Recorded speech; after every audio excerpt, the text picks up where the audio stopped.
বাংলাদেশে এমন একটা গান বের হয়েছে ভাই, আপনি জাস্ট বিশ্বাস করতে পারবেন না। এই গান বিশ্বাস কর। শোনার পরে অনেকের এক সপ্তাহ কষা পায়খানা নিমেষেই পাতলা হয়ে গেছে। এই গানটা শোনার পরে অনেকেই শুধু তুমি তুমি করলাম। পাগল বেশে রাস্তায় রাস্তায় ঘুরতেছে। এই গানটা শোনার পরে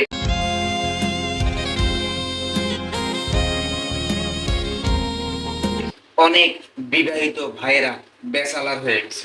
এই গানটা শোনার পরে এই তীব্র গরমে অনেকেই কম্বল গায়ে দিয়েছে। এই গান শোনার পরে সুখে তুমি ছাড়া ভালো নেই, জ্বলছে আগুন বুকে। এই গরমে তীব্র যারা রাস্তায় বের হতে পারছে না, তারা পাগলের বেশে রাস্তায় রাস্তায় খালি গায়ে ঘুরতেছে। এই গানটা শোনার পরে অনেক অনেক পাগল ভালো মানুষ হয়ে গেছে। অনেক পাগল বেশে যারা ঘুরতেছিল, এই গান শোনার পরে তারা ভালো হয়ে গেছে। অনেক মানুষ এই আমি জ্যান্ত মরা, জানগো তুমি সারা, সত্যি কি গান শুনে তাদের রোগ নির্ণয় করেছে। এই ক্যান্সার রোগীও এই গান শোনার পরে তার রোগ ভালো হয়ে গেছে। এই গানটা শোনার পরে অনেক পশু পাখি তারা ঘর বাড়ি তৈরি করতে শুরু করেছে। এই গানটা শোনার পরে অনেক পশু পাখি তারা বিবাহ শুরু করেছে। এই গানটা শোনার পরে অনেক মানুষ ঘর ছাড়া হয়েছে, দেশ ছাড়া হয়েছে, গ্রাম ছাড়া হয়েছে। আমি একবার এই গানটা বাজিয়ে রাস্তা দিয়ে যাইতেছিলাম, ইতিমধ্যেই দেখলাম আমার চারপাশে কুত্তায় আমাকে ঘিরে নিছে। তারা দুই চোখ দিয়ে পানি ঝরাচ্ছে আর কাঁদতেছে। এই গানটা শোনার পরে অনেক কুত্তা তারা বিবাহে জড়িত হয়েছে।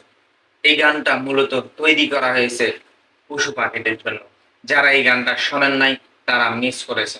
এই গানটা গেয়েছেন আমাদের সুনামধন্য এবং সুপরিচিত এবং কুখ্যাত এবং বিখ্যাত গায়ক হিরো আলম ভাই। আপনারা যদি এই গানটা না শোনেন, আপনি মানুষের বাচ্চা।